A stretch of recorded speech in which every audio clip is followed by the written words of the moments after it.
Yes, Your Honor, it has. Please stand for the pledge. I pledge Allegiance to the flag of the United States of America and to the republic for which it stands, one nation, under God, indivisible, with liberty and justice for all. Roll call, please. Alderman Spiegelberg, Here. Alderman Zwart, Alderman Stray, Alderman Kavieski, Here. Alderman Miller, Here. Alderman Rozak, Here. Alderman Shaw, Here. Alderman Ellis. Here. Okay, first thing on the agenda is a public hearing. The purpose of the hearing is to hear public comment on the application of Vanguard Partners for a proposed amendment to the City of Oconomowoc Comprehensive Land Use Plan 2010-2030 and rezoning 16.74 acres at 1350 Royal Mile Road, known as the former Olympia Hotel and Conference Center. Jason? Thank you, Mr. Mayor, Common Council. I'll give a brief overview on this public hearing, and then we can open it up for comment, and I will be available later in the evening to answer any questions that you might have. This is a application filed for the former Olympia Hotel. It is to change the land use plan and the zoning. Currently, both of those documents classify this property as commercial, and they would like to change it to multifamily residential. I will be giving basically the same presentation that I gave at the public hearing held last week before the City Plan Commission. Here's a general location map of the property, and I'm going to grab a pointer.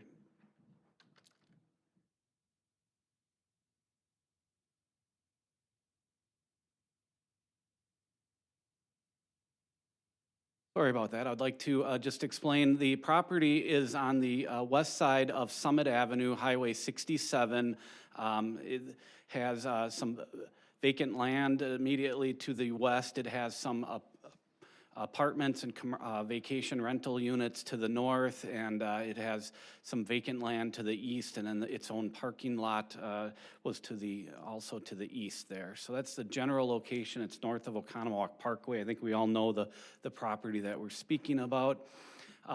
Tonight, also on the agenda is a certified survey map. What that would do is divide off a 16.74 acre site. The site that is actually being requested to be rezoned and amended on the land use plan is the 16.74 acres. It consists of the hotel building as well as the detention facility on the property. So the rest of the parking lot along 67 there is remaining commercial. Here's a photograph, an aerial photograph showing the outline in blue of the area that we're dealing with this evening. The 7.37 acres of the parking lot is to be divided off, and that is not to be rezoned. That would remain commercial. This property does have a lot of history. It goes all the way back to the 1970s when it was constructed. It was a hotel for many years. But it has struggled as of late. There's a lot of competition with other similar facilities that have more modern and updated facilities and amenities. As late as 2009, they requested a change to convert the fourth floor, it contains 70 rooms, into commercial apartments. The owner at that time was struggling and was not renting the hotel, and he asked if there was other ways to get revenue. So way back in 2009, it's going back 10 years, there was signs that this was starting to fail. We did grant that, and staff did support the conversion of the fourth floor to long-term apartment rentals called commercial apartments. In 2016, the owner approached the city again and said, I would like to rezone this into commercial, full-fledged apartments. That was for elderly. It was called Genesis Villages, and there was not a lot of details, but there was signs that it was starting to fail. And eventually, that application went away. We did ask for more information, but it was decided not to pursue that idea. It did close in 2018, and it was purchased by the current applicant, and now in 2019, they are asking for the rezoning of the property. So the certified survey map would divide off the property that is on the agenda. The site would retain 145 parking stalls on site. You can see the parking stalls are to the south of the property here in the back, as well as by the convention center there. So there is plenty of on-site parking right now that would be retained. They would also convert the lobby area into parking area as well as the restaurant. So we don't know the exact count that would be required, but they would have to come back and show us that their parking does conform, but they are dividing the rest of that off. So it's always good to look at the land use plan and the surrounding properties of what are we actually approving. Right now, the property is shown in red. It's just south of that pond area. You can see surrounding it, there is some higher density residential. That's the brown. The dark brown is real high density. They would be asking to go to the dark brown. This, at the Plan Commission, we talked about this at length. They did recommend the change. They thought that this was a good transitional, a feathering down approach. You go from the single-family homes of the various subdivisions to some of the multifamily low, then to a multifamily high, and then eventually to the commercial uses along 67. So this is kind of a transition from a low-intense use, being the single-family homes, to highest intense, which would be the commercial along 67. The same as with the zoning, we're asking to change that as well to a dark brown. Again, you can see that transition from the various subdivisions. You know, the Thackeray Trail subdivision or the Briarwood single family into some multifamily, into the higher intensity, which is being requested, and then the commercial. So there really is a good spot for this. You know, the neighbors are multifamily to begin with. The Plan Commission looked at these photos, these exhibits, and they thought the land use and the zoning was a very, made sense as a good transitional area. One last thing I want to say about zoning is there was some concerns raised about the utility impacts. You have to keep in mind that this is an existing building. The applicant did disclose at the public hearing that there's all of the plumbing fixtures within the building are being replaced and updated. This building was built again in the 70s. Maybe some of the fixtures came in the 80s with the additions. They're converting everything that puts out water, if it's a toilet, a faucet, or a shower, to low flow. So the amount of capacity in the pipes is going to be could be reduced. You know, we don't know, the plumber hasn't done the specifics yet, but we're very comfortable that this is an existing facility. They're not expanding the footprint, and they're transitioning to low flow. We think it will not cause any impact to the utilities at this time. One last point I want to make about the land use plan is it's not just about, you know, changing the colors on the property, on the map here. One of the objectives of the land use plan, and it's very important, it talks about the objectives is to encourage housing developments that involves the adaptive reuse of existing buildings. This building did not make it as a hotel convention center. It was successful for many years, but you know, it has failed, and our master plan not only dictates the land use designations, but it talks about objectives to reuse existing buildings for adaptive reuse for housing. So I think, you know, very similar to the middle school was converted into housing, they're asking this to be converted into housing this evening. So again, the request is for changing the zoning and the land use to residential multifamily high. It allows up to 12 units per acre on the 16-acre site. It would allow up to 200 dwelling units. The Plan Commission, they did hold a public hearing last week. They reviewed the request. They made a motion to recommend the zoning change to RMH, residential multifamily high. Where do we go from here? We have a public hearing scheduled tonight. It's on the agenda for action by the Common Council. And then any changes to the site plan require them to come back to the Plan Commission. We want to make sure that this use would work there. It doesn't require conditional use, but it's permitted use, but it would be a change. We'd look at the parking, the lighting, the landscaping, all those types of things. Then any changes, they did mention they may be doing some exterior facade changes. Those would have to come to the Architectural Commission.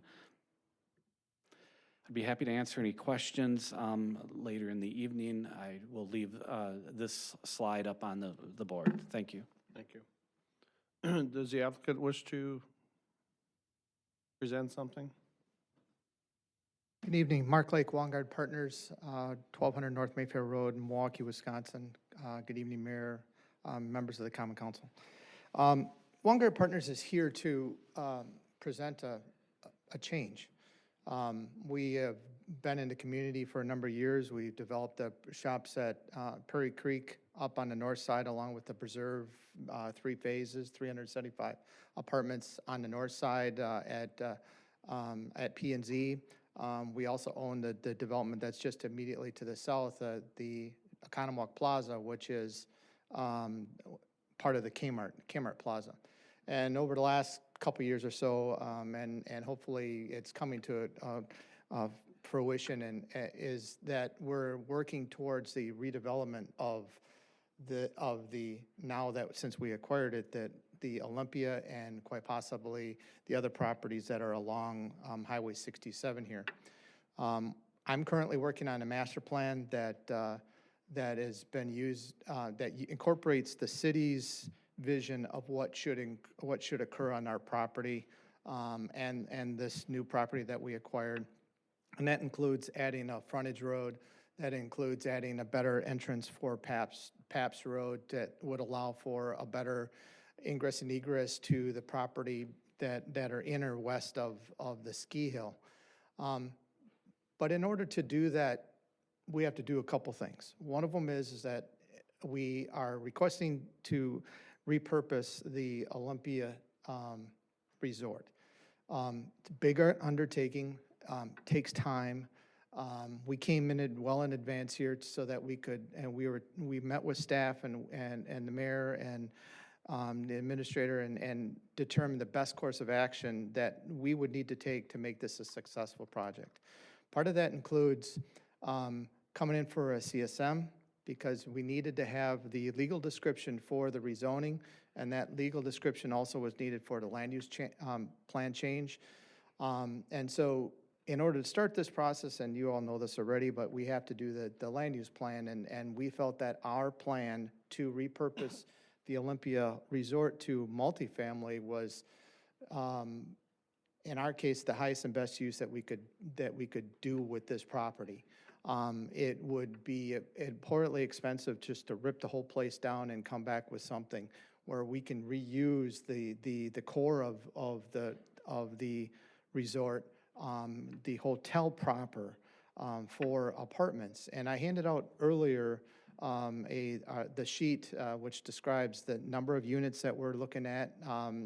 And it's a variable number. It's 131 to 136. I think we're starting to lean towards a 136. We're going through the structural of it right now, and that is allowing us to really understand what the building's about. And when you look at those forms, you see that what we're trying to do is we're trying to come through with taking that core of that hotel and divide it up, taking the 300 plus rooms that are there and divide it up into 136 rooms. And that basically means that, you know, as a studio or a single, it's 1 bay of a hotel room. It could be 2 bays, or it could be 3 bays. It's 3 bays is a 2-bedroom. And 2 bays could be a 1-bedroom, or a 1 bay is a studio, and there's like 9 or so different configurations, whether you're on a corner, whether on your side that has a balcony, or whether on the side that doesn't have a balcony. All the different configurations we have. I gave you 3 versions of what a single, a studio, and a double would look like, but we have multiple versions of those. So part of this big plan is to do that hotel. So we've been working on an investigation and trying to figure out what's going to be the highest and best use for this. We've come down to 136 units. We also have, as you know, as part of this property, we have a conference center, which at this point in time, we have a tenant in there that is in there. Not sure how long, short-term, long-term, but they had their first church service this last week, and I think they very much enjoyed it. But it allows for the use of it until we can really figure out what we want to do with it.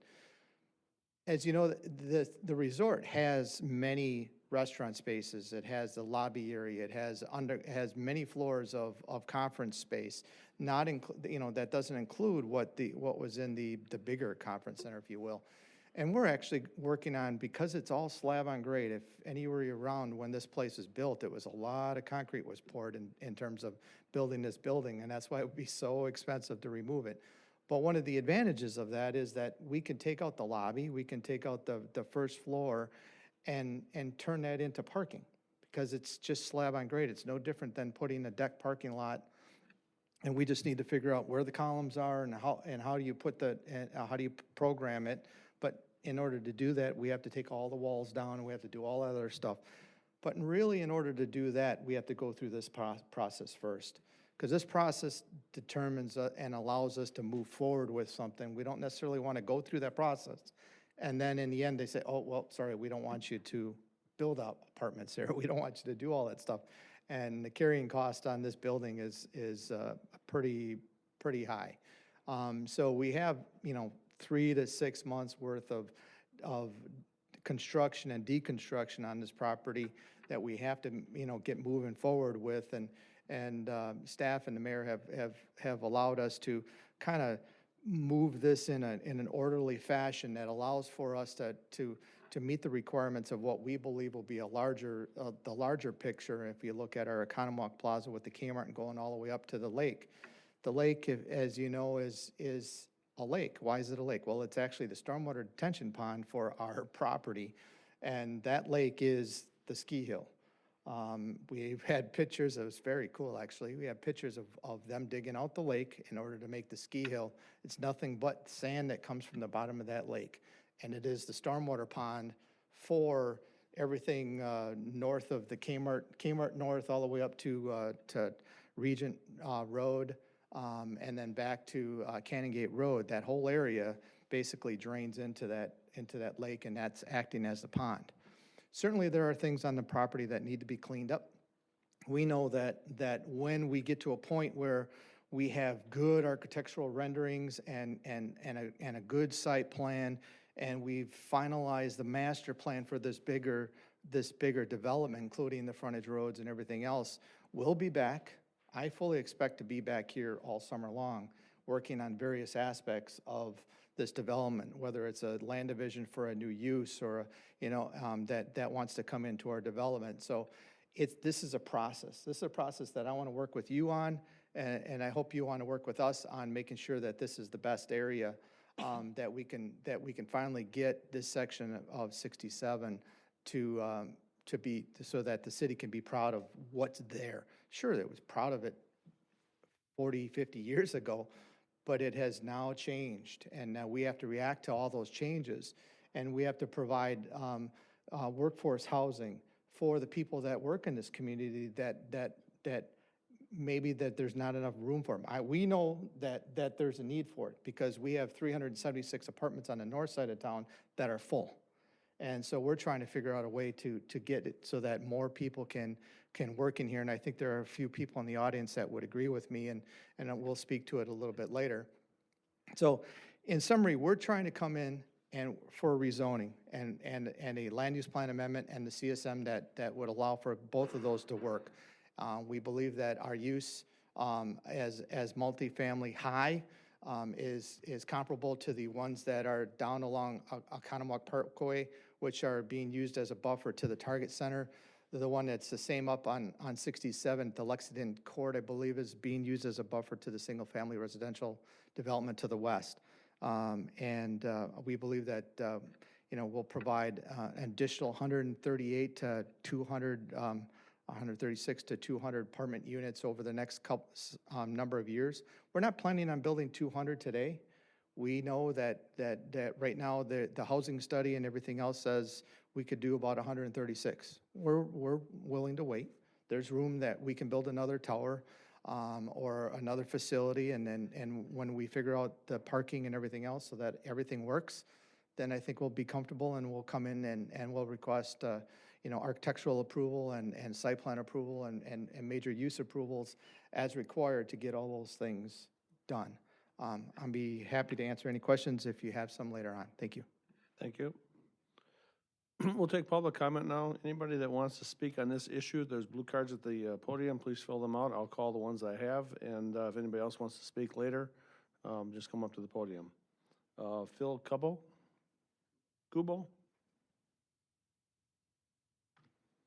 Thank you. Thank you. My name is Phil Kubo. I'm the Chief Human Resource Officer with Pro Healthcare, and specifically Pro Healthcare, as far as this group goes, is Oconomowoc Memorial Hospital. And I am here on behalf of Pro Healthcare to encourage affordable housing within this community. Pro Healthcare has 5,000 employees, and of those 5,000, close to 3,300 live in Waukesha County.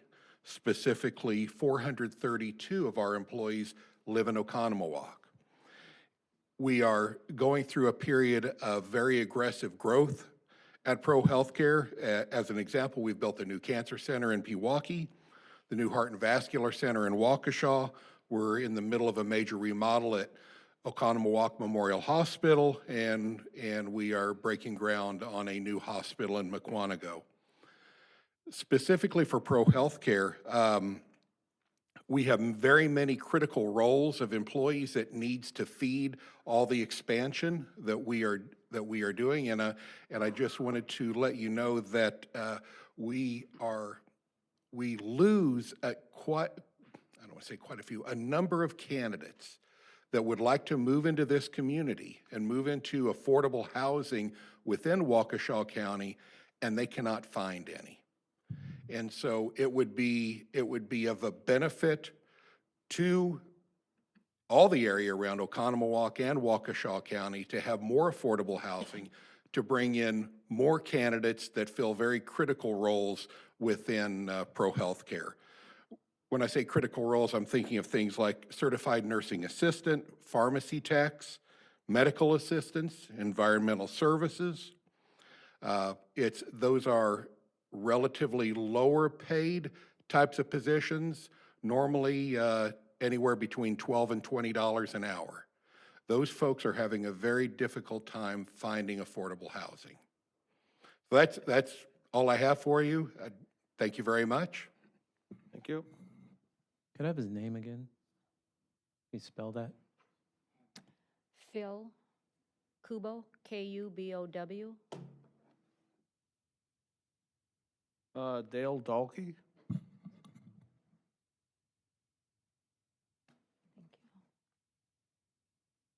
you. Good evening, Mr. Mayor and council members. I'm Dale Dahlke. I'm here on behalf of Shorehaven. Shorehaven employs, as of today, about 421 people, and that equates to about 247 full-time equivalents. The average wage of the entry-level people is somewhere between $13 and $17 an hour. Unfortunately, most of our people do not live in Waukesha County. They work for us. They live in Dodge and Jefferson County because most of them can't find affordable housing here. We're talking about homemakers, housekeepers, certified nursing assistants. We've seen growth at Shorehaven in the last 3 years of about 7% in our human resources. And of that 7%, many of them are single moms or people starting out in their careers. And they're finding places other than Oconomowoc to spend their money on the rental dollar. We would really support moderate income housing so these folks can stay in Oconomowoc and provide the hands that we need. The shrinking labor pool isn't going to get better. If we have a way to keep them here, I think this is a good move. Thank you. Thank you. Mark Strautman?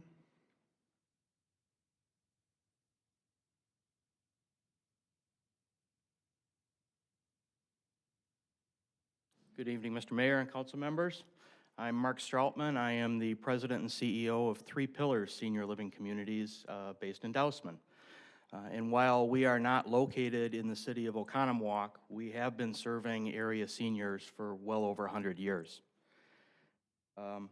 We currently employ over 300 individuals. 75% of those reside in Waukesha County. 20% of those reside in Oconomowoc. The applicant pool for service workers is competitively fierce, almost reaching crisis levels. This is especially true for service industries like ours that provide for the most vulnerable of our population who rely on fixed incomes and government reimbursement. As Western Waukesha County and Oconomowoc specifically continue their positive commercial growth, the strain on available employees to staff the growing economy is immense. In order to attract needed workers to fill this growth, we need to address transportation alternatives for those residing outside the area, along with reasonable priced housing to encourage local residency. Incomes for our most needed service workers, ranging from dining services to housekeeping and nursing assistants, range from $21,000 to $38,000 a year. They have shared that much of the available housing in our communities are out of reach for them at their income levels. We too are looking at strategically growing our service offerings for the area seniors, but the workforce challenge issues are the top obstacle in successfully planning for, contributing to the county's economic success. While I have not heard a lot of the specific development plans for the Olympia site, I strongly endorse the need to set the stage for growth of more affordable housing options for our service workers. Thank you. Thank you. Jerry Wendt? Good evening, Mr. Mayor and council members. I live at W155 Allen Road, Oconomowoc. I'm here also on behalf of Magna LLC, 965 Canongate, who's has 2 adjoining parcels to the 5 adjoining parcels to the project. I want to speak in favor of the project.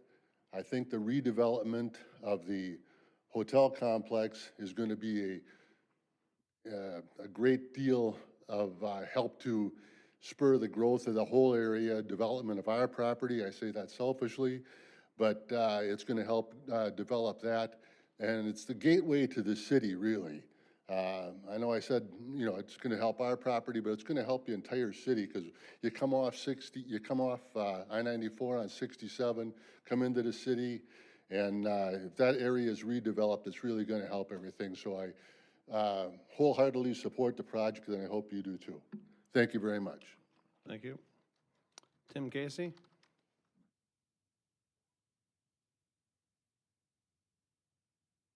Mr. Mayor, members of the council, appreciate the opportunity to be here this evening. I'll keep my remarks short. As I mentioned at the Plan Commission last week, I am Director of Economic Development for the Waukesha County Center for Growth. We are about a 3-year-old 501c3 not-for-profit economic development organization, and we're supported with funding from Waukesha County and from 12 municipalities. Very much appreciate the fact that the city of Oconomowoc has been one of our partners since our inception. We're also housed with and share effort with the Waukesha County Business Alliance, a countywide chamber of commerce with 1,200 members representing 75,000 employees. I think you all received a letter from our president and CEO, Suzanne Kelly, that came out the start of this month that simply pointed out, we surveyed our members, we've surveyed them twice within the last few years, found that 85% of Waukesha County employers plan to expand their workforce in the next 3 years. yet 82% are having difficulty finding qualified workers, as you've heard from several major businesses this evening. Obviously, the city is well aware of you know, that situation, and when the council adopted the comprehensive plan in 2010, housing goal number 3 stated, provide a variety of housing types, designs, densities, and price ranges to meet the needs of residents of varying incomes, ages, and lifestyle preferences. So as you heard from others, we've met with, as the Center for Growth, our staff met with over 250 companies last year, and the number one issue we hear about from every company we talk to is labor force. What can you do to help me find and attract and retain labor force? So we think it's a critical issue. We think it's important to have a range of housing options. We believe that there's a life cycle of housing. Folks who are just getting started in their careers need apartments that are moderately priced that they can afford to be into. Then they need a moderately priced home when they're thinking about family formation. Then they move up through the ranks, and ultimately, one of these days, I think my wife and I have to start looking for an apartment again because we got more house than we can manage to keep clean. But it's important to have a range of options. And having been trained as a planner and having worked on economic development and real estate development matters for 35 years as your city planner very well articulated, we believe this is a good location. It's good in terms of all the things Jason described in terms of adjacencies, and it's an appropriate request, I think, for rezone. But it's also a very strategic location on the 67 corridor there in terms of its access and proximity to major employers, to the business park, to the commercial development that you'll continue to see in the future, but up and down 67 to some of these other employers who have spoken this evening.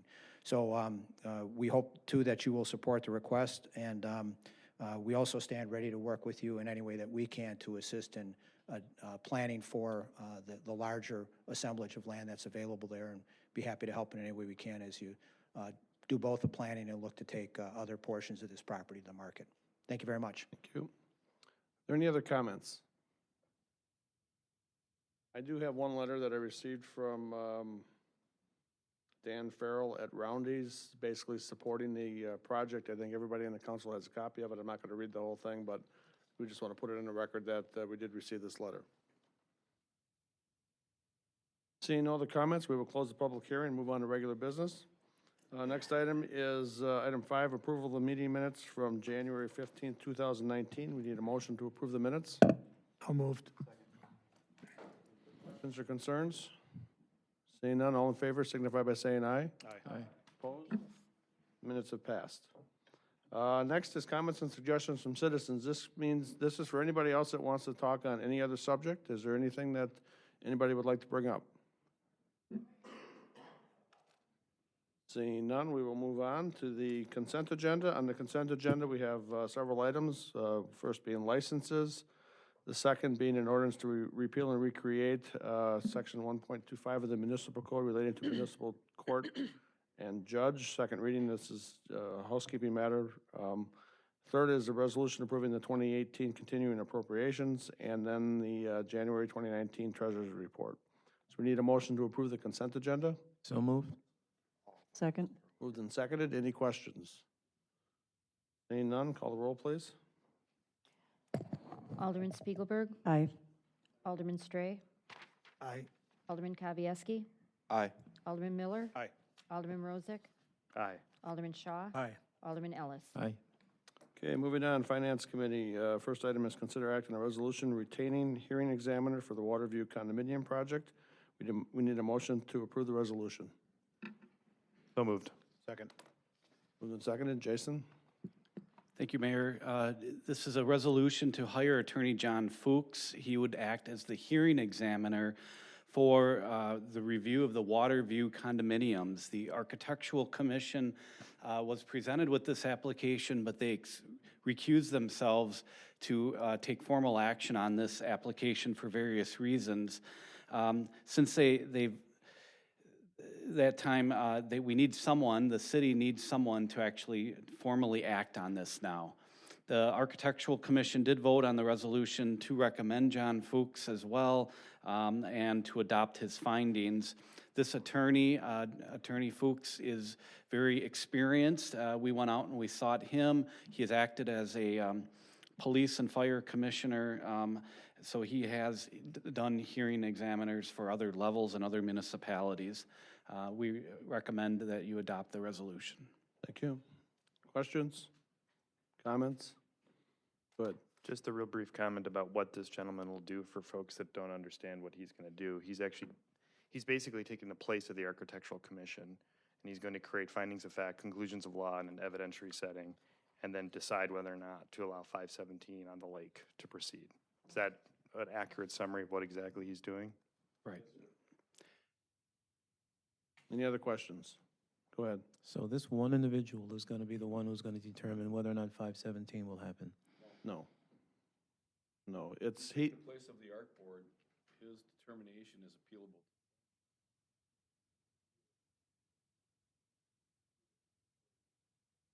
Appealable to the Supreme Court. So he will not be making the decision. Then who's going to make the ultimate decision? A court, in my estimation. he's gonna move it to the next phase. So there is going to be a next phase. Well, we don't know. If there's an appeal, there would be. Yeah. If there's no appeal, then he's the one making the decision. Yes. Fulfill the role of the Architectural Control Commission. So it's a yes.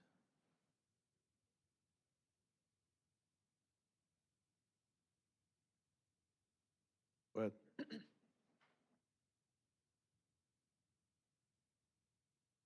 What were the reasons that the board gave for recusing themselves? I'll take this.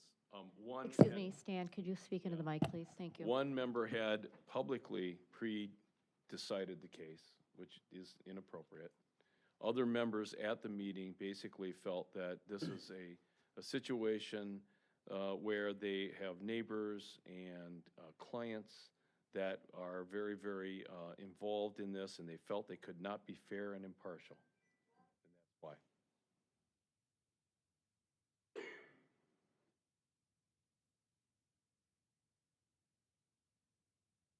It was like a bicycle belt. Yeah. Dollar fine. So if Chief? There we go. Okay. So if I hear you right, the main purpose was they felt uneasy because their friends and family didn't put a lot of pressure on them. They felt that they could not be fair and impartial. And that's what's needed in a quasi-judicial setting. You have to remember, this is a board of volunteer architects. Yeah. I mean, it's not like they were elected by the constituents to represent them like this group is. They're volunteers. So it's kind of hard to put them through that type of a position that this group is supposed to do. But my concern here is that we're going to be using taxpayer money to do something that they should have been able to handle. It's part of the ordinance that says if the Architectural Commission could not come to a conclusion that they could hire outside sources to do it. So it's part of the ordinance that allows them to do it. And they exercise that right. Go ahead, Matt. I'll echo, I think what Kevin's saying is he's frustrated that there's folks on the Architectural Committee who believe they can't be fair and partial because they may get pressure.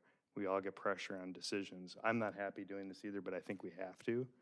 But I think we maybe need, when some of these folks come back around to get approved for their next term, we may need to ask them some tougher questions, and maybe that's on us to ask people tougher questions, you know, if they're gonna be willing to make tough decisions.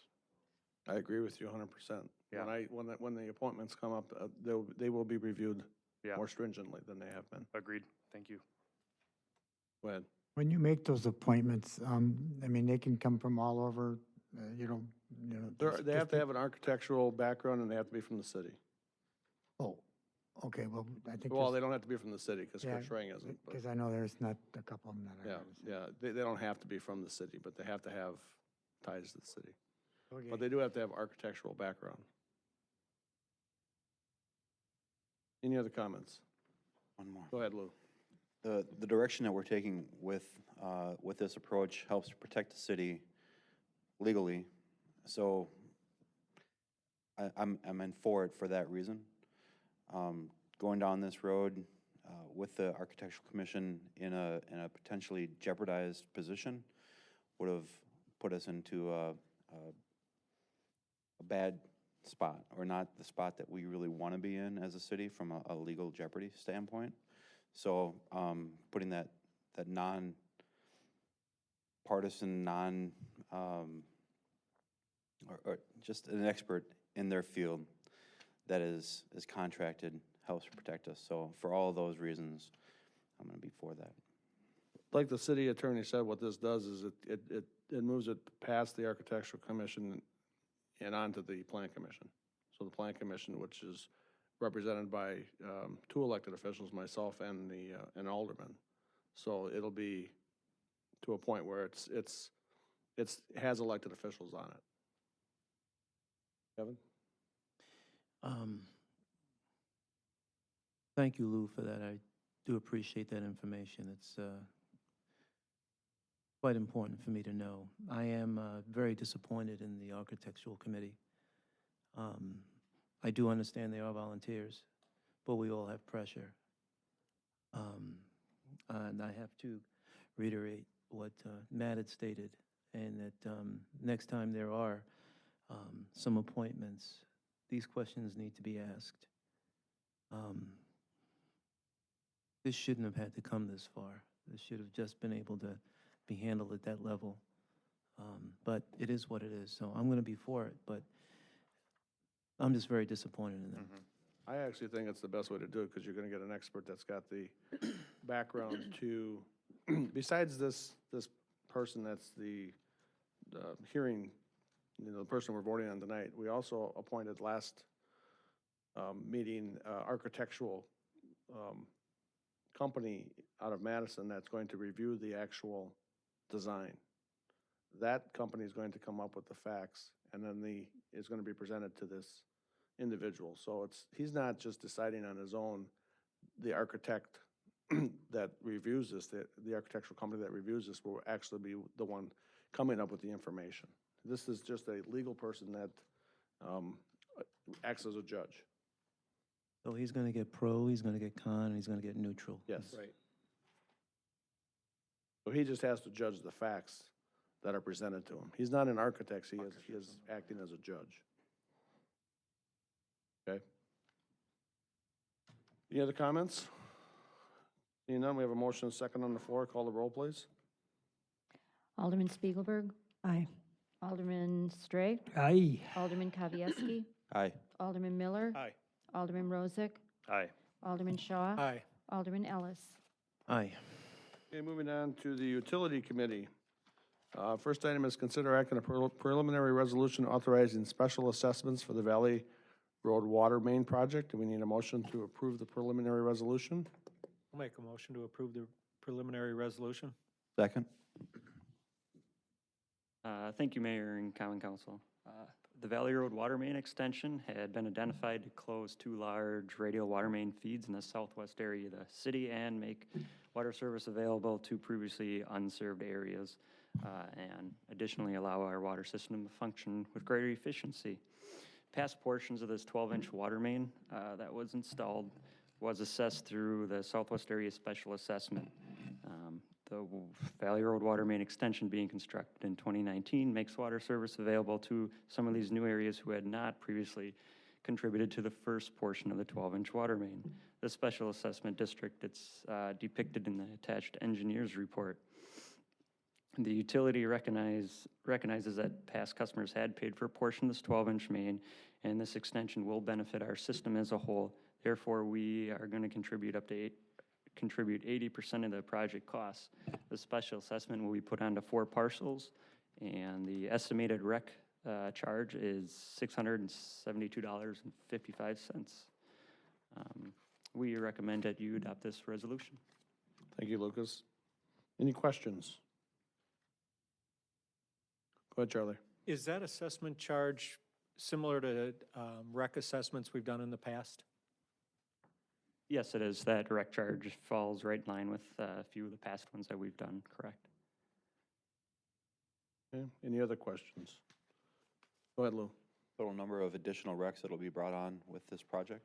Approximately 200 wrecks will be, have service available brought to them, yes, This is for water service. correct. Which includes undeveloped parcels and the 2 developed parcels. Right. Okay, seeing no other questions, we have a motion and second on the floor. Call the roll, please. Alderman Spiegelberg. Aye. Alderman Stray. Aye. Alderman Kavieski. Aye. Alderman Miller. Aye. Alderman Rozak. Aye. Alderman Shaw. Aye. Alderman Ellis. Aye. Okay, moving on, we have another motion, consider an act on a resolution awarding the contract for the Valley Road Water Main and Silver Lake Street utility extensions. We need a motion to approve the resolution. Make So a moved. motion to approve the resolution.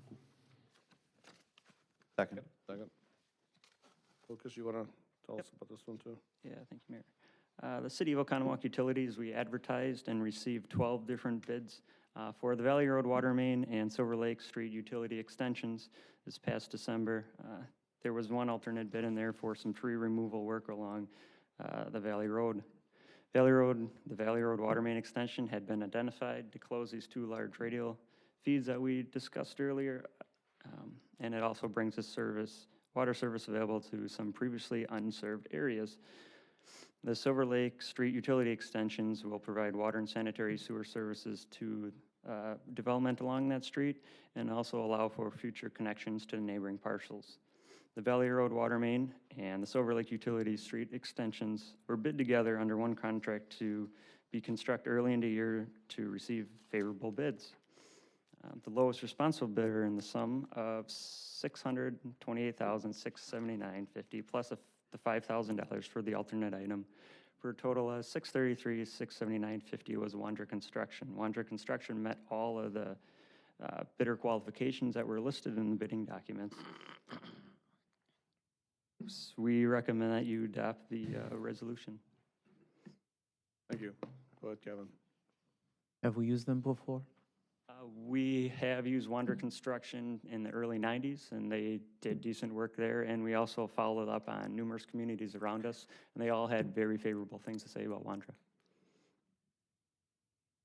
Any other questions?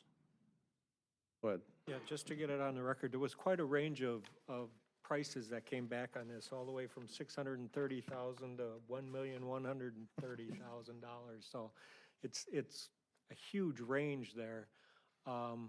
It's nice to see that $630,000 price for both of these projects. Yes. Thank you. Go ahead. Yeah, I noticed that also, and my question here is usually when there's such a spread in price, there's usually something we're missing. So what is the difference between the 600,000 and the 1.1? We had the same concern when we seen some of these numbers that came in and why they were so low. So we did reach out to the contractor to ensure that they met all of the bidding requirements that were listed. And we did have a letter stated from them that, yes, they truly understand what the project is and everything involved, and that they visited the site. So we feel confident that their bid prices or their bid numbers accurately reflect what they bid on.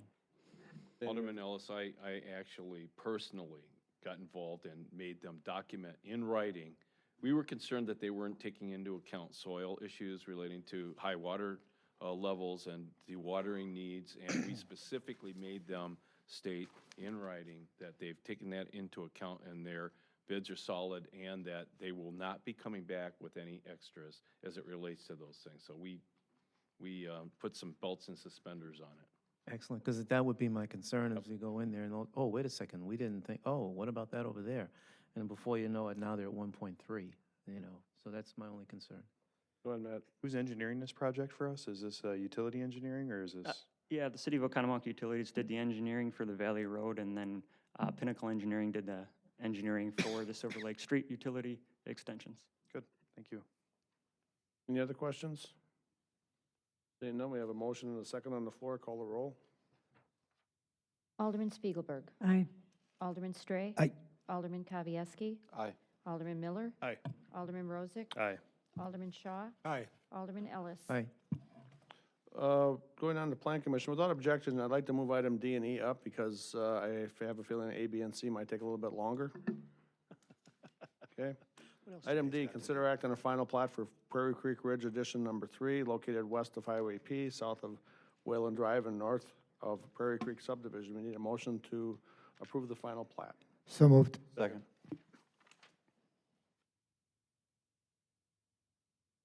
We'll take The the easy, applicant we'll sub- take the easy ones first. Yeah, the applicant submitted the final plat. It's substantially in conformance with the preliminary plat for Prairie Creek Ridge Addition Number 3. This would create 45 new single-family residential lots in the city. We did approve the preliminary plat for this back in, I believe, 2017. It's been a while. This is more of a housekeeping matter. All of the infrastructure has since been built. All the infrastructure is in the ground.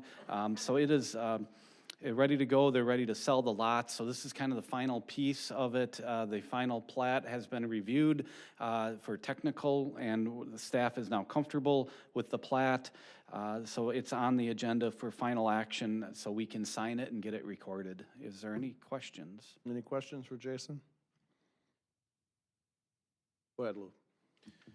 If I remember right, this is the area, there was some concern with residents for speed of traffic going through there.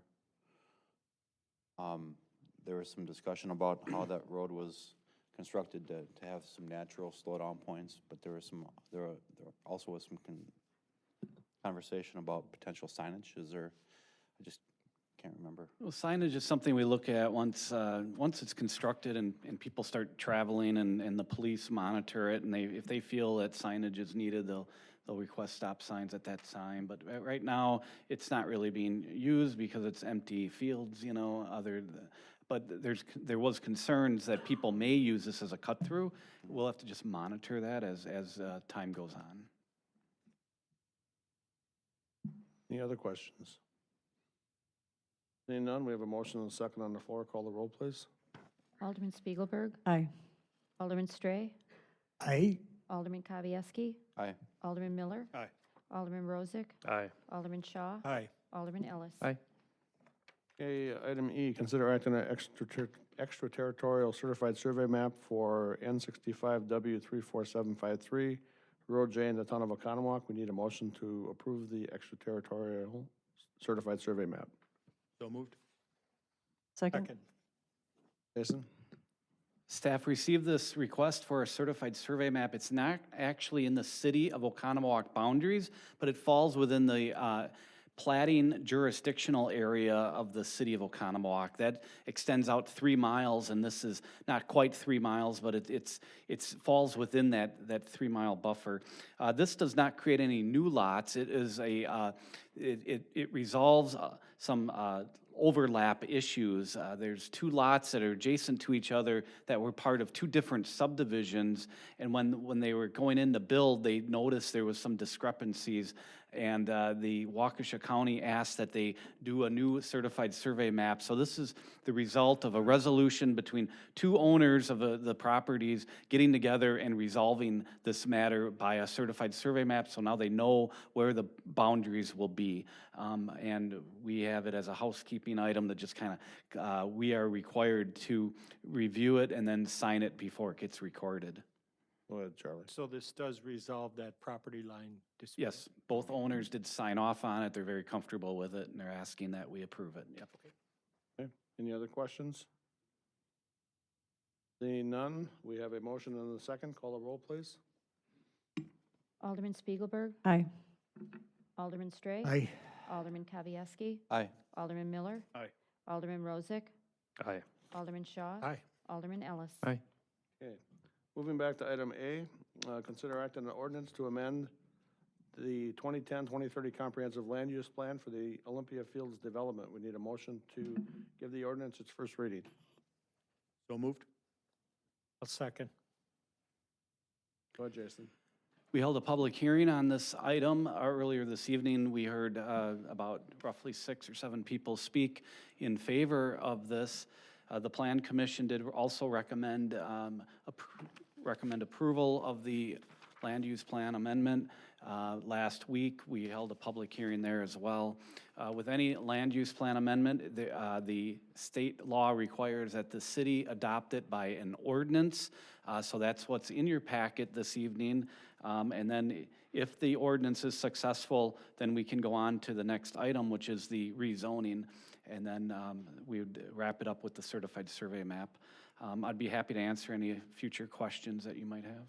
Okay. Open it up for questions, comments? Go ahead, Matt. Yeah, I've got a couple to start with and then kind of see where we go. When I looked at your planning staff report on this, you would recommend us using the lower level. I think it was the just residential multi-unit low RML. And did you recommend that to the planning commission as well? I did. And they rejected that, or they just went with the initial application of the owner? Right, the application of the owner was residential multifamily high. There's two different density allowances for the multifamily districts. On the map that's up on the screen as well as on your monitors, there's two different colors represented, the light brown and the dark brown. At that meeting, you know, it was talked about the utility impacts, which would not be as sufficient or as dramatic as I thought it would be. And also the parking concerns. I think that that's something that the applicants can handle on site. So I am comfortable with the recommendation to go to the multifamily high. So now you're saying that you're okay with the high versus the low that you recommended in the staff report? Right. And that's based on what else? Anything else? Well, the discussion by the city engineer said that he's comfortable with the utility impacts will be a wash or maybe possibly even less due to the low flow fixtures in that this thing is bringing forward.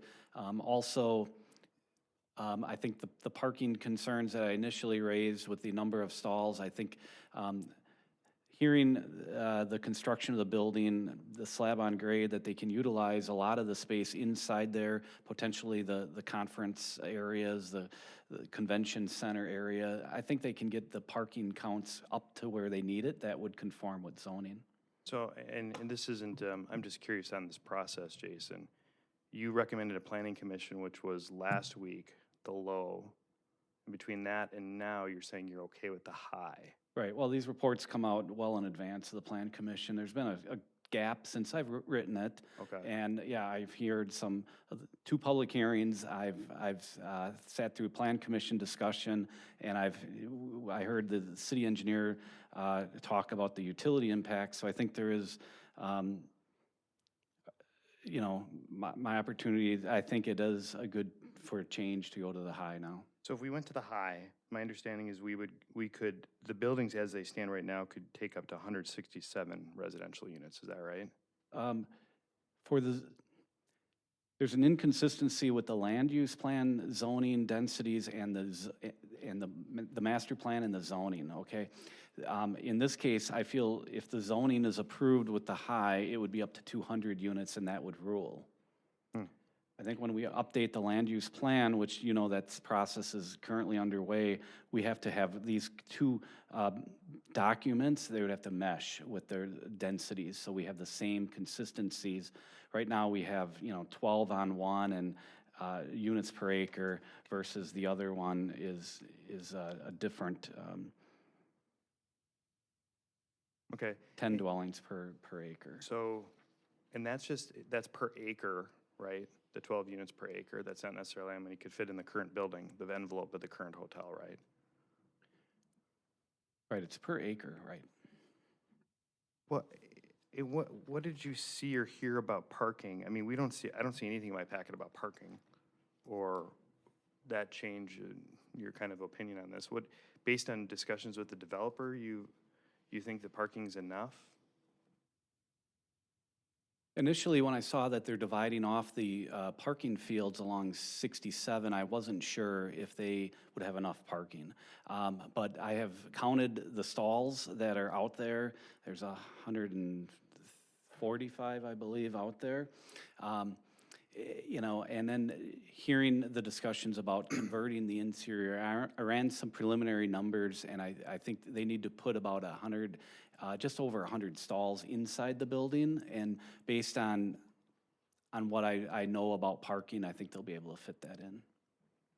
So, you know, I have some concerns with the project as proposed. One, and I know they don't need to give us more information, but tonight's the first night we saw this, which was drafted Tuesday, February 19 at 1:52 PM, so Right. about 5 hours ago, 6 hours ago, which is a breakdown of what the units are. This is different than the document that was presented to Planning Commission and the narrative from the developer, which said that they were going to go to the 300-room hotel building will be remodeled into 135-plus studio, and then it talks about 1-bedroom, 2-bedroom, and 3-bedroom. So the concept of 3 bedrooms completely gone, is my understanding, based on this document. Yeah, I haven't seen that document, so. So you haven't even seen this document yet either? We also got tonight the floor plans for the first time, even though they were dated January 2019. So I feel like we've been told something in our packet and we get new information tonight. I'm struggling to make a decision to go to high residential. We also hear from somebody from Vanguard Partners that says we may put another building up. Are you aware that that was part of the idea or the concept there, that there was going to be another building up as well? Right, that's something that we would have to review at that time, because that would be a change in units as well, you know, for parking and things, so. But we if would they have to- turn, but if they turn the hotel into 135 units now, plus or minus, which we're not quite sure what they want, it looks like between 131 and 136. If we give them the high residential tonight, which Planning Commission approved, they could build the building with, they'll need some architectural approvals, but they'd be allowed to build the extra building without any additional approval or zoning change, correct? Anytime someone builds a commercial, a non-residential building, they need city approvals by the Plan Commission. Right, Planning Commission, but it So- doesn't come back here. They don't need to Right. change the land use plan or the zoning for that district. Correct. Yeah. Okay. So that's problematic for me because we're kind of being told one thing in the packet. We're getting different information tonight.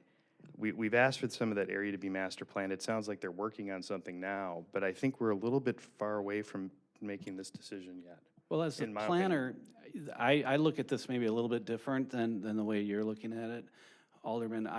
It's a land use decision. When someone comes in and says, I would like to change it to residential, in this case, we don't necessarily need to see all the entire, like if it was a single family or subdivision, we don't need the plat right away. It just goes to resident. Is this the best land use for this property?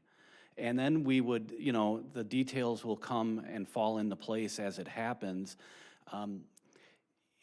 As I talked about, the showing you some of the maps of the surrounding uses, is this the best location for high-density residential? I think it's an excellent location for high-density residential. Look at the surrounding context of the properties. You have a lake on one side, and on the other side is multifamily. You have commercial on the other side. I mean, it's not like it's adjacent to a residential, single family or something. I'm looking at it, the big picture, and I don't need all those details. I think those will fall into place.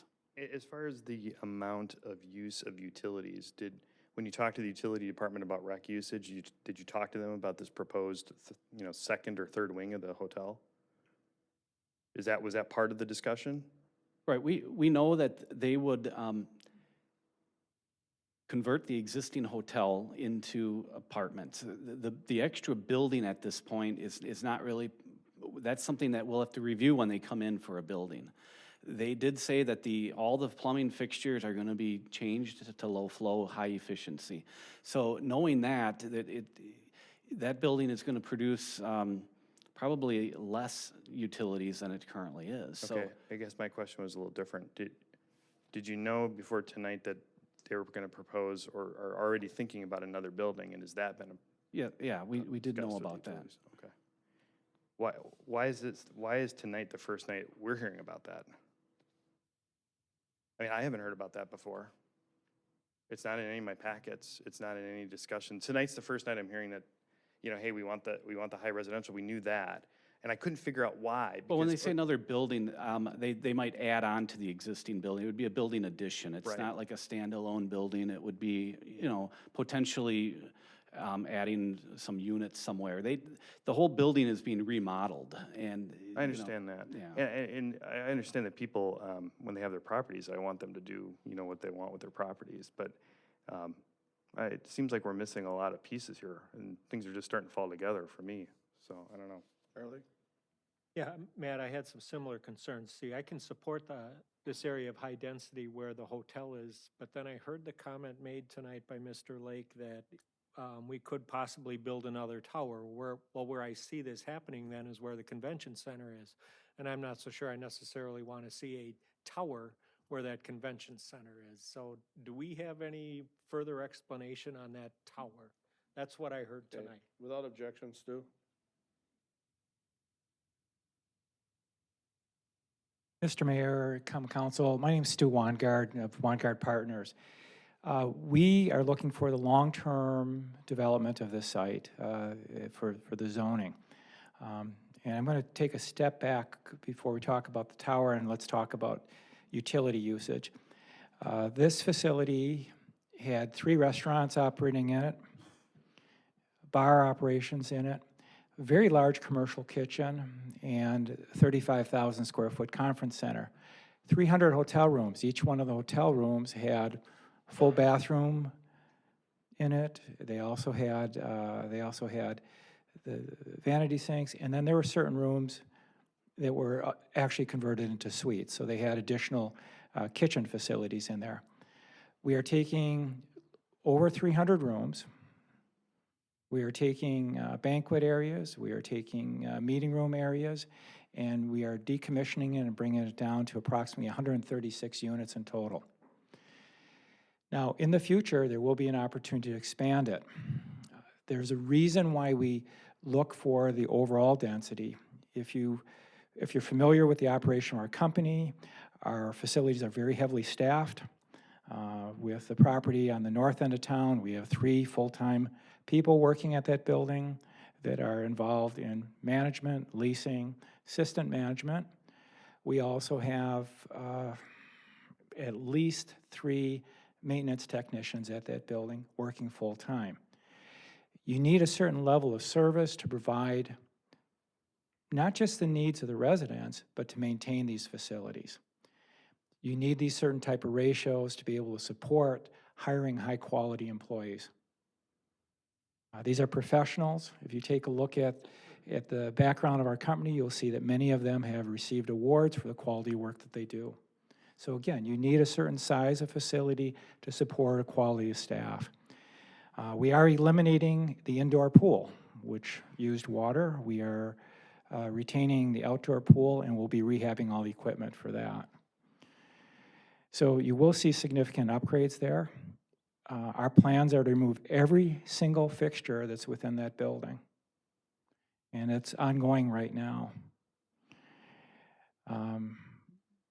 We realize that you are putting a certain degree of trust in us. In the past, we've performed on all that trust. Out of all the facilities I mentioned earlier tonight, we bought the Kmart Center from somebody else. We've put additional money into it. We plan on putting a lot more into it after Kmart is gone. This one here, the building that's tired, we're going to be making significant improvements, and we're hoping that it's something that you'll be very proud of when we're done. Now, as far as specifics go, what we can tell you is that at this point, we plan on putting up to 136 units within the existing building. The reason for the date on the correspondence is we have analysts within our firm that work with us on this, and they put together a submittal package earlier today. We were asked to be able to provide some of the information as far as what we've done. AG Architects has done the layout. We've also retained Excel Engineering and Architects to complete construction documents. We have Grafe Engineering doing all the structural engineering on this, and we retain Ring and Du Chateau as our mechanical, electrical, and plumbing consulting and engineers. And so there's a lot of different people working on this, trying to take a building that was built in about 1974 and bring it up to modern standards. Modern standards include the needs for American with Disability Act and low-flow fixtures. And if you take a look again at our firm's background, you'll see that we've won many awards throughout the state of Wisconsin for the work that we've done, including sustainability. And that's something that we're proud of. We consider ourselves a sustainability leader. One of the people within our firm is a co-chair of the United States Green Building Council Wisconsin chapter. Okay, Charlie? Yeah, my question had to do with the convention center, and are you anticipating putting a residential tower on that site, which would be in this 16-acre parcel, It's correct? within the area. Mr. Mayor and Mr. Alderman Shaw, we don't know what we're going to do with the convention center right now. We're still investigating it. It's a very rare facility to have something that's clear span. So we're taking a long-term view of that and saying, should we save it? Should we rehabilitate the convention center? Whether it's for a church or whether or not it's for a private function. The future spot where apartments would go would not be where that convention center is. When you look at the overall site plan, it's not the most logical spot for it.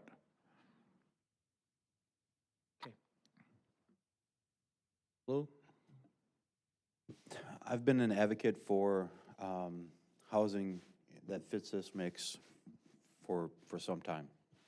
I think we have a deficit of that in our community, and this type of housing would serve it. But the residential high will get you up to 200 units. The residential low will get you 160, and you've requested or identified in your current plan 136 in the conversion. So I understand and completely can see where you're going with this long-term. And this area, not only this parcel, but this area needs to be master planned in order to maximize value as a developer and as a community. And I'd support moving this forward with the low. I think that doesn't prohibit any of the development and the course of action that you've outlined that you're currently engaged in. And it would set the stage if you come back, and please let me know if I'm off on this. If you come back with plans to add another tower or add additional units that would get you above that 160 that residential multifamily low would take you to, then I think the council, whenever that council would have that information in front of them, can evaluate if that would be appropriate additional use for that property. Because as I understand it right now, your approach with the 80% to market rate apartments would take this up. Additional development, whether it's a tower there or another structure, could be market rate. It doesn't necessarily need to fit the model that you're moving forward with right now. Is that true?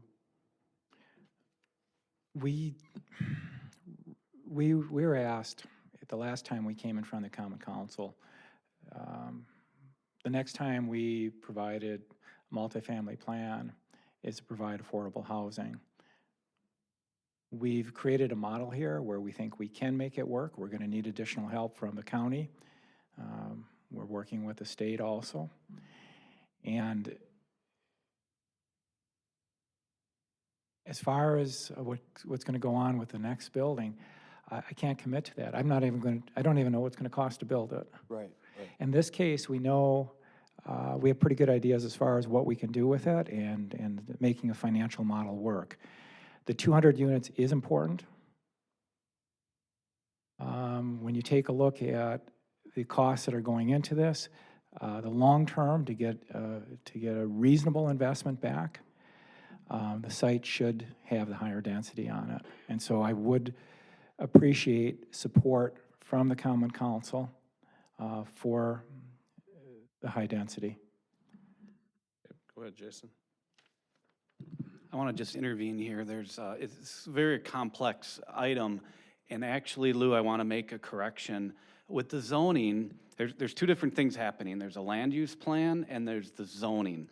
And once the zoning is granted, that's really what dictates in my mind, because once someone has the zoning, the difference between the residential units low and the residential units high is on the staff report on page 5. It says, under the residential multi-unit high, you'd be up to 200, but the residential multi-units low, it's 134. So it's not the 167 number. That's a land use plan number that we're granting to high density. There's, as I mentioned earlier, there's inconsistencies, and I think we should focus on the zoning. So the difference between the low and the high, just so the council understands, is 134 versus 200.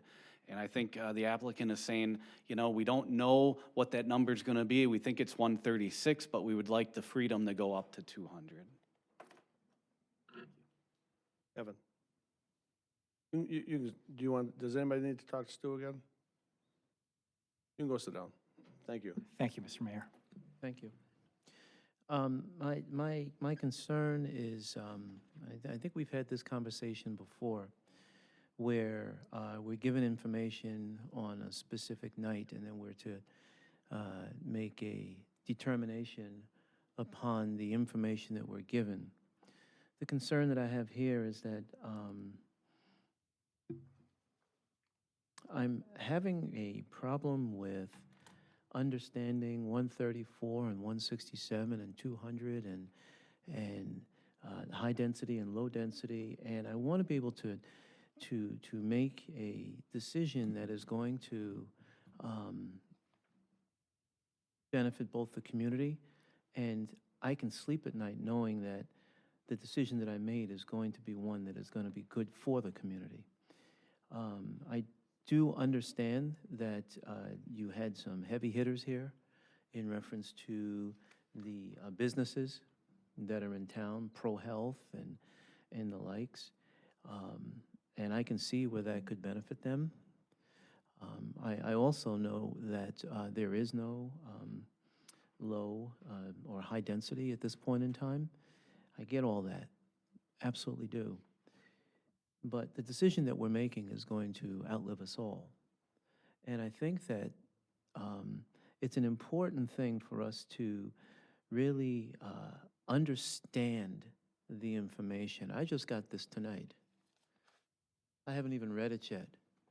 And if a newspaper asks me, well, did you read that? I'm going to say no. So the decision that I'm making is one that is going to be filled with information that I've not even looked at. I don't feel comfortable making that decision.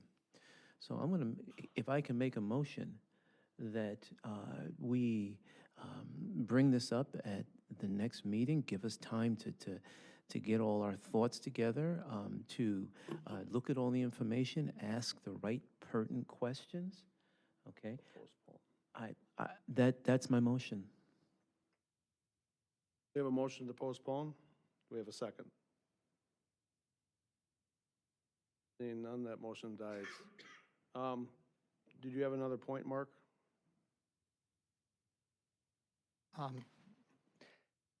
The question, I guess, where we're looking at, the numbers, that report that you were given, we were asked to provide that tonight by an alderman that said, what units do you have? It wasn't part of our initial packet. That sheet that you have wasn't given by, that was something that they provided. I handed that out tonight because I was asked to by an alderman. And Said, who was that alderman? I'm sorry. so Alderman Kowalski. Kowalski, sorry, I apologize. Just call him Lou. Lou, thank you. So he asked me to turn that in. What's unit count, want to know what's in there. So that's why we turned it in. It had for no other reason than that. And then it was attached to, part of that included the letter from the representative of Roundy's. We're only asking for, because of the existing Olympia Village right now, or Olympia Fields Resort, We're asking for the ability to demo it, remodel it, and then use the existing facility so that it could give us approximately 136 units. We, at some point in time, would like to, the ability to get up to 200. Is that now? No. Do we have plans for that? No. But the difference in the zoning allowed us to get those extra 60, 70 units. How would we place them? Not sure where we would go, because we don't really know what's going to go on with the convention center. We don't know how well the overall resort property will work for us. But when we were asked what was the best way to do this and what was like the number that we should look for, it was about 200. So when you really look at it, that 4-story structure right now is 100, would provide us 136 units. I understand that. I'm sorry, I didn't mean to interrupt you. worries. I understand that. But my concern here is that the information that I've received tonight, I'm not comfortable enough making a long-term decision with that without really going through it. The information you got tonight is just unit counts. There's nothing there that's above and beyond anything that we've already known. The application was turned in a month ago and has not changed. Everything else we've known for weeks. Go ahead. Yeah, thanks, Mayor. I don't think we need to be overly contentious here. This was helpful, getting this tonight, because one of the things it tells us is that what we received in the application, which that has not been addressed yet, was in the original application project narrative, there was mentions of 3 bedrooms, market rate workforce apartments as well. Those are now no longer part of the proposal. I'm concerned with the high density, up to the 200 units, that there could be an attempt to try to jam more units into this building, which is something I don't want to see. From the time we got the packet from Planning Commission, there was said to be 3 bedrooms. By the time we get this, we're down to no 3 bedrooms, and a huge chunk of them, about 80%, are 1 bedrooms. Right. So, you know, and here's the other thing. We're being told, and we have people coming in saying, we need affordable housing. The numbers that I'm seeing on this paper, you know, I don't know, $1,300 a month, $1,000 a month, plus utilities, plus maybe parking. Is that affordable housing that people can use that are at $13 an hour? I mean, $13 an hour is 21 grand a year. At $1,300 a month, that's almost more than half of your income spent on just housing. Is that affordable housing? I don't know, maybe it is. When I started renting apartments, they were a lot cheaper when I started out in the workforce than that. But, you know, so I think yeah, I just feel like we're being said, oh, this is going to be really affordable. And I hope it is, but I also don't want that area to turn into a slum either. I don't want too many units jammed into 16 acres at the gateway of our community. And I think we should, as a council, be worried about that as a policy decision. I'm in favor of what Lou suggested, which is what Jason's proposal originally was in his packet, which is give them the low-density residential up to 134 units. They can make that work. If this turns out to be a great project, and it's looking great, and they want another tower 2 years from now, we give them another tower. But I have concerns about that, because that's the first time I heard. I was wondering why they wanted the 200 units, and from the materials I received, I couldn't divine that until you told me, well, someday we're gonna build another tower. Now I know why you want the actual, you know, the extra space. So I'm struggling with that here tonight. Is that the highest and best use of that space? I don't know that 200 units is. Charlie? Well, I'm going to support this tonight, this 16-acre area of high density, you know, where the hotel site was and stuff. I'm going to be in favor of that, but that doesn't mean that somewhere down the road, I'm going to be in favor of high density elsewhere in that whole 300 acres that's out there. We have little pockets of high density around there. I don't think this pocket right there is a bad thing. To me, if it wasn't for the existing hotel being there, I wouldn't be in favor of high density either. Right. But the hotel is already there with 300-plus rooms.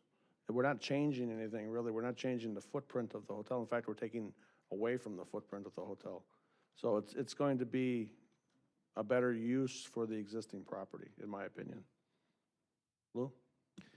Again, as you know, a lot of good points are being brought up, and this is kind of a great opportunity for a small piece of development in an overall larger area identified for development, that 300 acres. The master planning associated with that, the CDA reached out last year to see if we could get those parties together and come up with that master planning and visioning.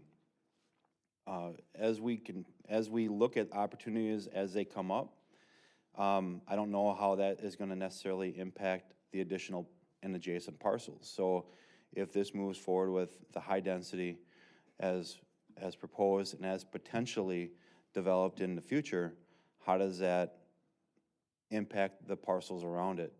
And how would that then potentially impact the greater value of a master plan that is developed before that happens? So I see, we're rushing ahead on this, and it would be nice to give enough to keep it moving forward, but to get more information at the same time to make better educated decisions on what this is gonna be, to your point, long after we're gone. And you have one shot to do that.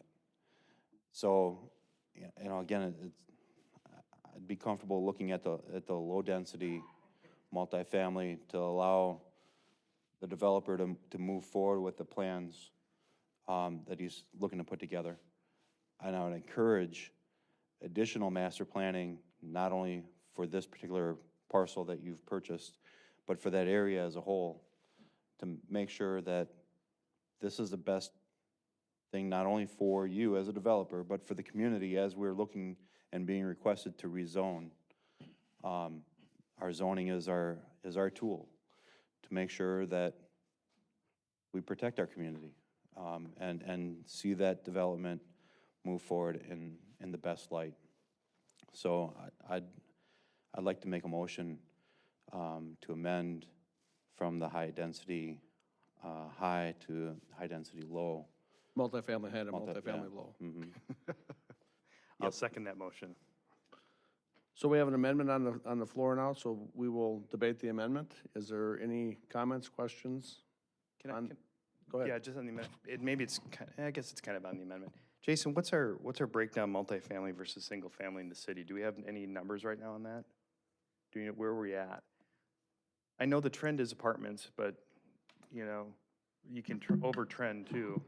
Yeah, I keep a tab on all the projects in the city and everything that we've approved, and then I did add in this up to the 200 units, if that went all multifamily, and I added 0, and it takes us to right at the 40-60 split. I have the exact numbers in that folder over there if you need them, but it's like, instead of 60% for single family, it's like 59.9. Close enough, yeah. It's okay. like right at the percentage right now. Did you also incorporate the 45 new lots we just approved? Yeah, that was in because the was already preliminary part of it? plat Okay. was already, Okay. yeah, that was part of it. Go ahead. Jason, stay right there. We've talked about this several times because I'm not a real big supporter of apartments. And, Jason gets a somewhat close account of it, but one of these days, in order to get a real good count, you need to go talk to the postmaster because there are so many multi-family houses in there, and especially in my area that nobody knows about. There's three places in that part. And I know you were kind of waiting for the census in 2020, but by that time, not a lot of people turn in all their censuses, but I'm just trying to, get there. I mean, I We like have what you're doing here, but Pretty that's good understanding on what properties are used as what. I mean, garbage collection and the assessor, and we have a pretty good understanding. 60% is a pretty low percentage for single family, so I think it's a pretty accurate statement. You have to also remember all of the condo units that have been built lately, the ones out on Pine Ridge, the ones by Pabst Farms, the 3 towers, they're all counted as multifamily. Even though those are all anywhere between $300 and $2 million, and they're all individual properties.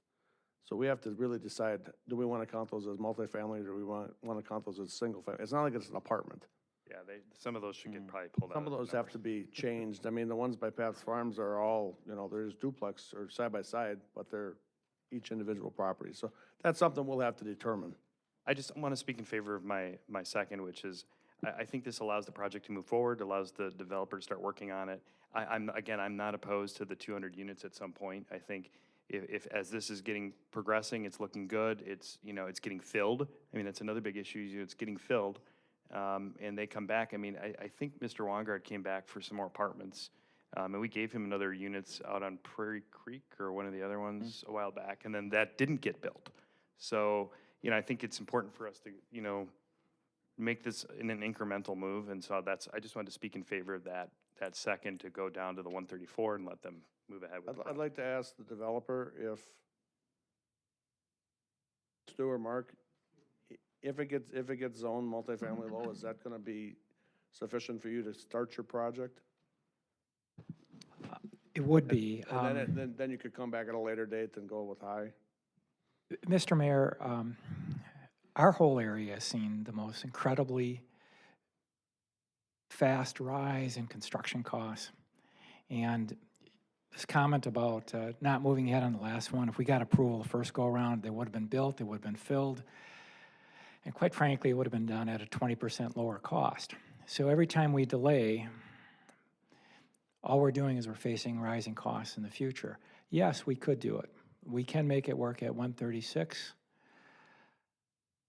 If we're going to be pouring money into master planning, which is not free, architectural work, which is not free, engineering work, I'd like to do this for the long haul. 136, we can make it work. Every time we come back in here, there are additional costs that are hidden that aren't always up front. It's everything from legal, it's engineering, and it's architectural. And so I would really appreciate it if the Common Council would consider 200. We can make it work at 136. We're not prepared to build 200 today, but we're master planning this whole site right now. And this city has been looking for redevelopment Highway 67 for a long time. For the last 20 years, I've tried to move it forward also. We now have a unique alignment of events that allow development to occur along Highway 67. You're not going to see a lot of retail development without the ability to provide a workforce. You're going to see healthcare firms constrained because they cannot get enough workers out here. You're going to see manufacturing, you're going to see office. This is something we're dealing with throughout the state, but it's an acute issue in Waukesha County. Waukesha County is the second highest income county in the state. Ozaukee County is the highest. If you want to support economic development and business, you do need to meet the housing demands of the community. 136 is a good start. Long term, we should have the 200. And I think long-term, you will have the 200. And I just wanted to make sure that by going with multifamily low, it still gives you a chance to start with your project. And if and when you determine that 200 is needed or is something that you're going to go to, I think you have almost the commitment of most of the people here that they would be in support of that. I'm in support of it today. I wish that you could do it today, but I don't think the council is. And that's some of the council. Charlie? Well, I'm going to oppose the amendment. I'm still in favor of the original motion and agree with what the Plan Commission said was to go right away to the high density for that 16 acres. Mike? Where I stand. And I'm going to second that and agree with Jason's change for the high density. I think that's the right way to move. Okay. Karen? I'm not opposed to this project at all.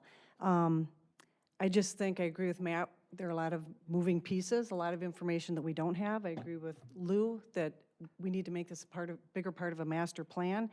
Once we rezone this, we can't go back. I'd like to see this move forward with the low density. I would like some clarification. 136 keeps being thrown out there. I thought you said it was 134 for the low density? That's the low density zoning. They want to do 136 to start, so it's 2 off. Okay. And I just want to go on public statement. Maybe I won't read this whole thing because we're going down a different path now. But Derek, as a matter of public statement, wanted me, because he can't be here tonight, to also echo the comments that he is in favor of the low density and not the high density.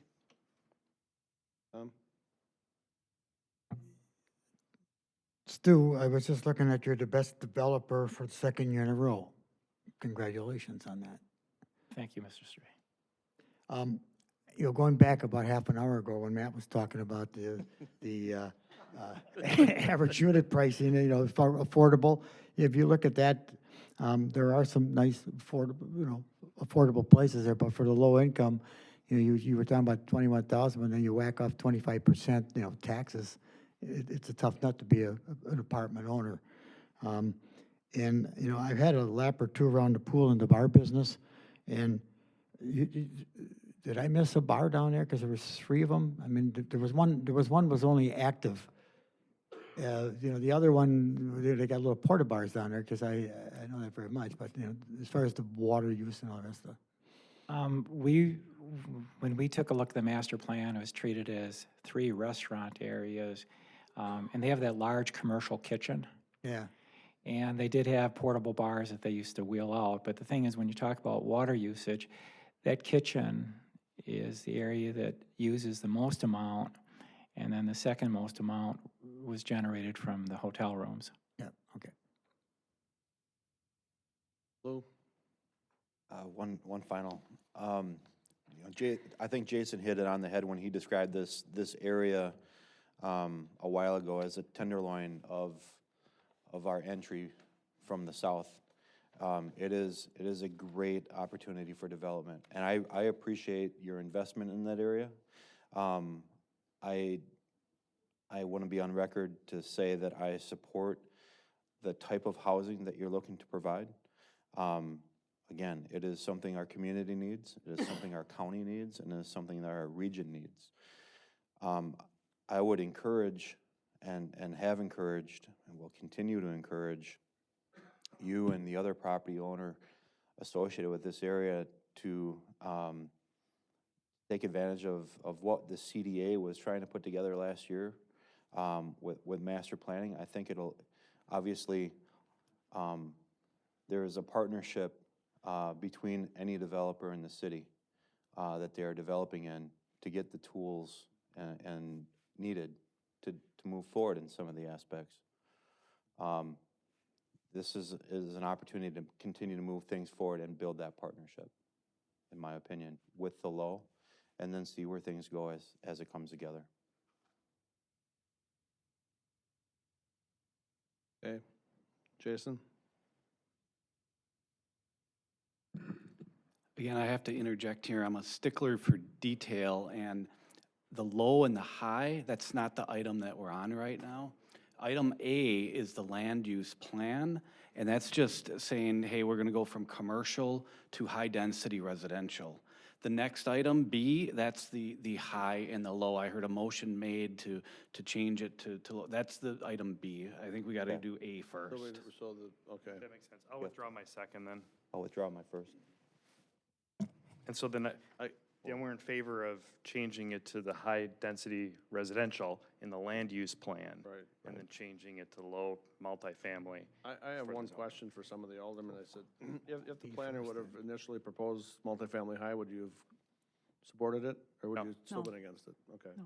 I was just curious because it was unanimous at the plan commission that we went that way, even though it was recommended the other way. I was just curious if this group would be any different. Yeah, but Derek would have voted against it in Plan Commission. I have a question. But that was because it was recommended. If it was recommended high, would he have voted for it? We don't know that, so. I have a question. I don't know if it's for Jason or Stan, but, all right, so you said the ordinance for the land use plan and the one to rezone are supposed to mesh? So they don't really mesh. We have to do one as, the land use plan is multifamily high, Okay. and the rezoning is multifamily low.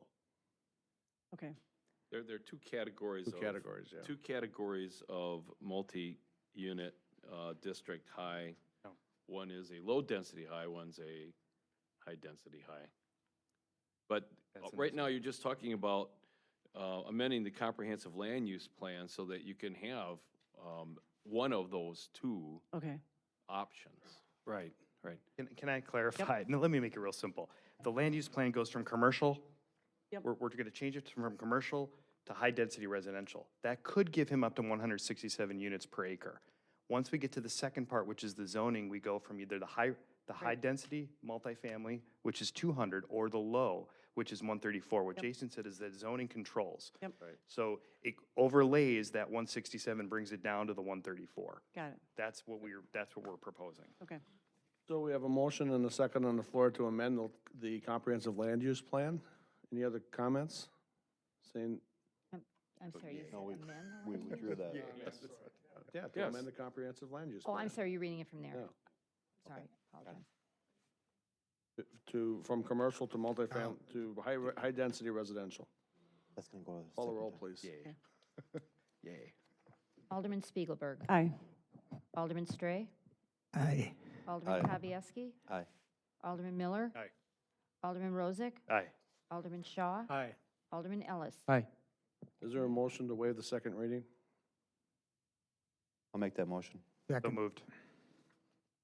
Motion to waive the second reading. Any comments? Seeing none, call the roll, please. Who did the second? You did, Tom, thank you. Okay. Alderman Spiegelberg. Aye. Alderman Stray. Aye. Alderman Miller. Aye. I'm sorry, Alderman Kavieski. I apologize. You're out for bringing this stuff. Aye. Apologize. Alderman Miller. Aye. Alderman Rozak. Aye. Alderman Shaw. Aye. Alderman Ellis. Aye. Okay, next item is consider or act on an ordinance to rezone lands from general commercial district to residential multi-unit district. It doesn't really say which, for Olympia Fields at 1350 Royal Mile Road. So we need a motion to give the ordinance its first reading. So moved. Second, second with an amendment. I'll let you second, then we amend. I'll second. Okay. Then we'll move to amend to take that from the high-density high residential multi-unit high to residential multi-unit low, which is the 134. Correct. So I'd like to make that motion to amend, He just did. You can second. on second. We have a motion and a second. Do we have any comments? Is it 134 or 136? 134. Right, 134. Seeing none, this is on the amendment. So we have a motion and a second on the amendment. Call the roll, please. Alderman Spiegelberg. Aye. Alderman Stray. Aye. Alderman Kavieski. Aye. Alderman Miller. Nay. Alderman Rozak. Aye. Alderman Shaw. Nay. Alderman Ellis. Aye. Okay, the motion's been amended, so now it's amended to be multifamily low. Any comments? None, call the roll, please. Alderman Spiegelberg. Aye. Alderman Stray. Aye. Alderman Kavieski. Aye. Alderman Miller. Nay. Alderman Rozak. Aye. Alderman Shaw. Nay. Alderman Ellis. Nay. We have a motion to waive the second reading. So moved. Second. Moved and seconded. Any other comments? Saying none, all, Call the roll. call the roll. Alderman Spiegelberg. Aye. Alderman Zwart. Excuse me, I went to a second sheet. Alderman Stray. I'm reading right off the sheet. Aye. Alderman Kavieski. Aye. Alderman Miller. Nay. Alderman Rozak. Aye. Alderman Shaw. Nay. Alderman Ellis. Nay. Yes. Mhm. Okay. Next item is consider act on a certified survey map at 1350 Royal Mile Road to divide one lot into two lots. We need a motion to act on a certified survey map. I'll make that motion to act on the certified survey map. Second? Okay, we discussed that. That would be just separating the 16.74 acres off from the rest of the parcel. The rest of the parcel will remain commercial. Okay? So we have a motion and a second on the floor. Any comments? Seeing none, call the roll. Alderman Spiegelberg. Aye. Alderman Stray. Aye. Alderman Kavieski. Aye. Alderman Miller. Aye. Alderman Rozak. Aye. Alderman Shaw. Aye. Alderman Ellis. Aye. Moving on to staff reports. There are none. No staff reports. Wait, does that require a second reading? Oh, yeah, no, that No. doesn't, that doesn't. Okay, so I just want to make That's sure not an he's, ordinance, that's okay. not an ordinance. No staff reports, reports and comments from Alderman? Any comments from the Alderman? I got one. Yep. As long as we're up in that area of town, who owns that private road there in front of Quiznos, in front of Came Apart and that? The private road? Yeah. That's. Right over Stu. there. Oh, hey, Stu, could you fill in them potholes? I think I just ruined my front end on my car, and I'll send you the bill. The horses. They're huge. I think he owns that. Those potholes are huge. Yeah. They're huge. He can't, no, he They're didn't. huge. Yeah.